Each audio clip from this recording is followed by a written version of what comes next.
So there's a lot to love about Texas. The wide open spaces, the people, the culture, the peaceful countryside, the diverse metro areas, state pride, open carry laws, the cowboys, the rivers, the piney woods, the property taxes. Everything's bigger in Texas, right? Especially those property taxes. So let's take a quick look at this map to get a little bit of explanation to see where Texas ranks in regards to property taxes. It's showing the average property taxes to be about 1.69%, ranking at number 7. And I would actually argue that most of North Texas, most of those major metropolitan areas are actually going to have a tax rate that is closer to 2.21% versus, a 1.69% tax rate. So that's another reason why it's so hard to look at data online when it comes to Texas property taxes, because when you look at averages, don't look at averages, because every city and every county has their own little unique math problem that you have to put together to get the numbers right for the house that you want to live in. So just keep all of that in mind. The other thing that I want to talk a little bit about is kind of where some of the tax revenue is going, where it's coming from, and kind of how other states handle that. So let's dive in a little bit deeper to that, shall we?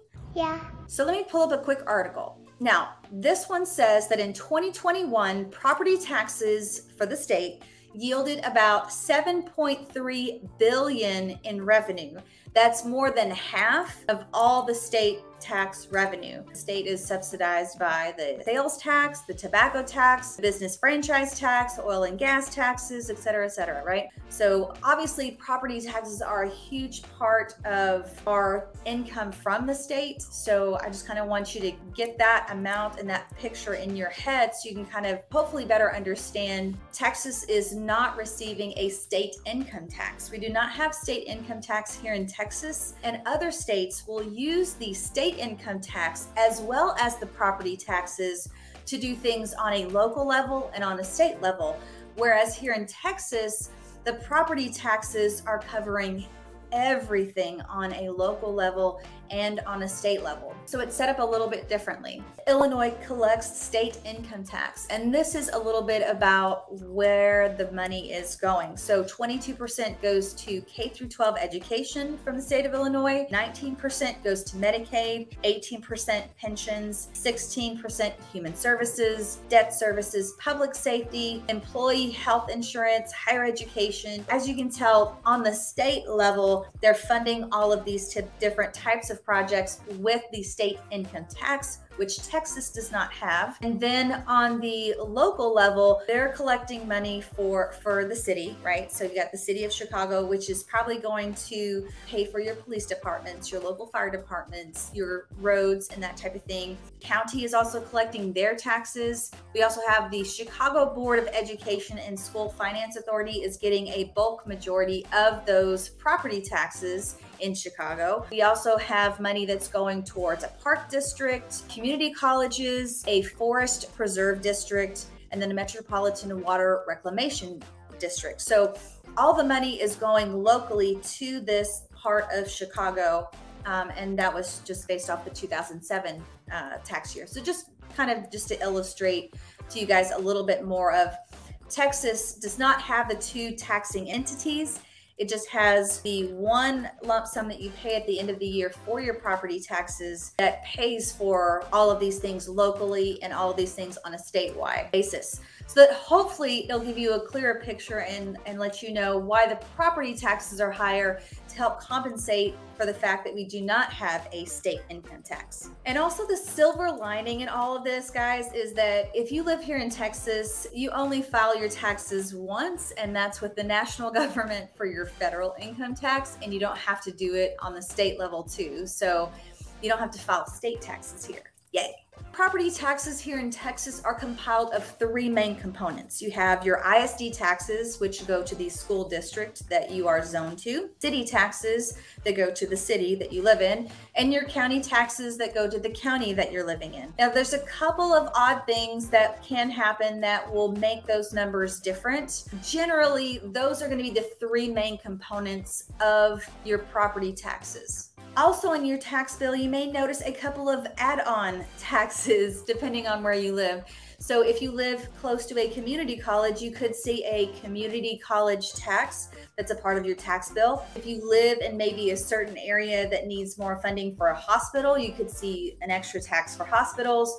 Or you could see extra taxes depending on if the utilities are not set up in your area. So a mud or a PID tax could also be applied in a part of your tax bill.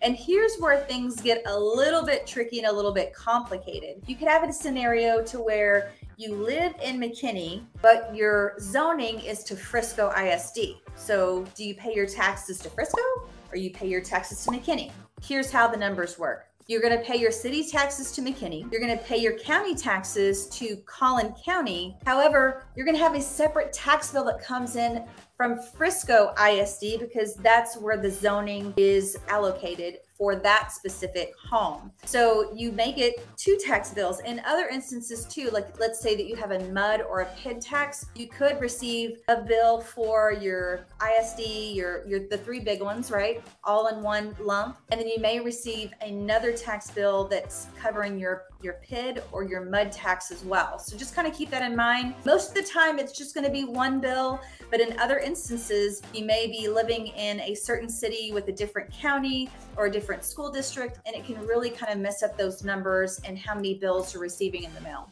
So we also talked about the special taxing districts like the mud districts or the PID. Those will also either be incorporated with your bill or separate. So we kind of talked about that already.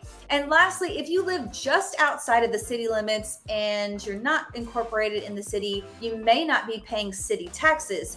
You may just be paying county taxes and ISD taxes, which is great, right? It cuts your tax bill, it makes it lower, right? Kind of the con to that would be like usually the fire department is going to be volunteer usually in those spots, or you may have to borrow a police department or fire department that's relatively close to your area. So you may not get some of those services how you would like to receive those services. Just kind of keep that in mind. When you are further outside of the city, you're further away. So those are things that I would consider if you're planning on living in an area that's just outside of the city lines. So going back to the original problem of property taxes being high, one of the ways our Texas government has decided to intervene is this recent tax bill that they have recently voted on in the Senate. So here's a little clip of what all of that entailed. Let's go take a look. The Senate just passed the largest tax cut in the history of the world. Lieutenant Governor Dan Patrick held a news conference shortly after a Senate committee and the full Senate passed their new bill unanimously in little over 1 hour.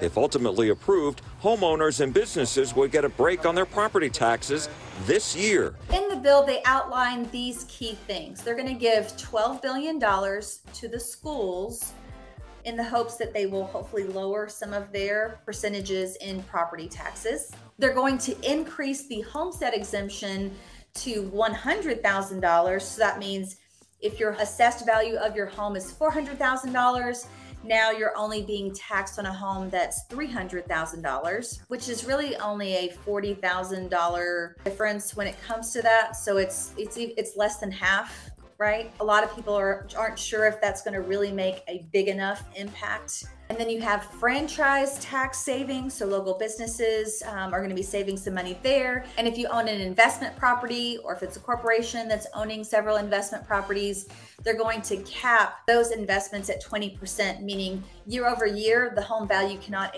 exceed or increase more than 20.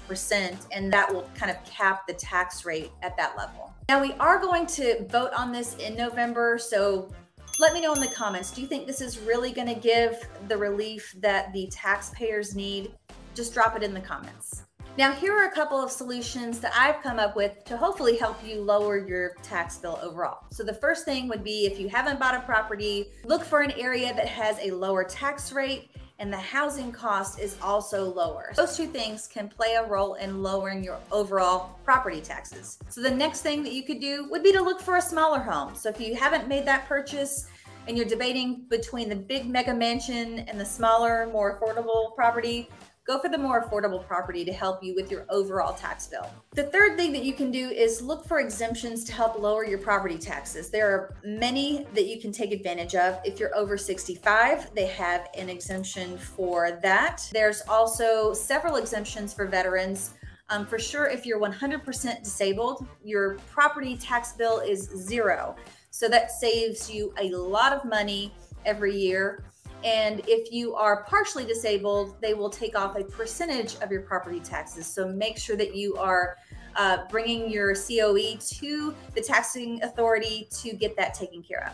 Obviously, if you are a homeowner and you have not applied for your homestead exemption, you definitely want to take care of that. Usually all it takes here in the state of Texas is to show your driver's license with the new address, and bada boom, bada bing, you are done and you're locked in for that homestead exemption for the time that you own that home. Also, if you are really, really disciplined, I mean really, really disciplined, something that you can do to help save money on your property taxes would be to take it out of the escrow account. If you have more than 20% equity in your home, take that money out of the escrow account, put that money aside in an account like a money market account, putting in, maybe not in stocks, that would be a little too risky, but put that money aside so that it can start developing and creating interest for you.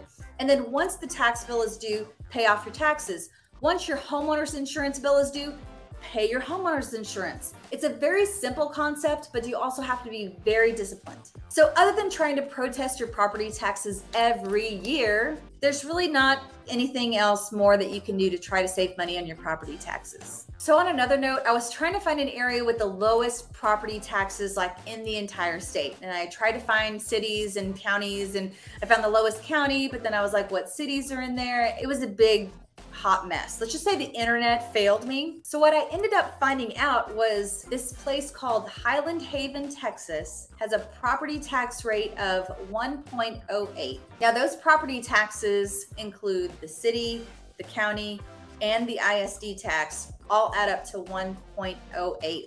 Very, very cheap, very, very cheap in regards to property taxes. Well, guess how much the homes were worth in that little stick of the woods. 700,000 to 1.6 million can get you a spot in that area. So it really, really backfired on me. And I was just like, oh, this is kind of depressing. So then I looked up the highest, right? So I wanted to know which city in the entire state of Texas has the highest property taxes. And lo and behold, to my surprise, it was actually Uvalde, Texas. And the tax rate was right around 3.7%. And I was like, whoa, whoa, whoa. But the property values were a lot lower. They were actually like $90,000 all the way up to maybe like 300-ish, right?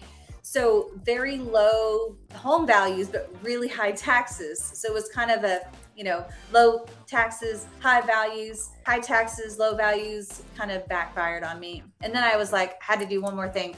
And so I looked at Frisco and I was like, okay, let's see where Frisco falls into line with this whole picture, right?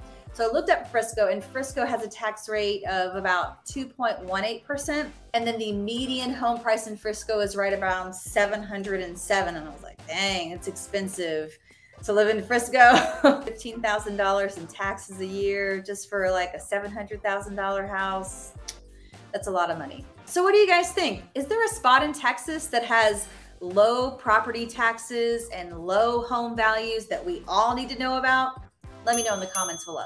And if you want to connect with me, feel free to book a call in the comments in the description below. That's where all my contact information is. And as always, thank you guys so much for watching, and we'll see you on the next video.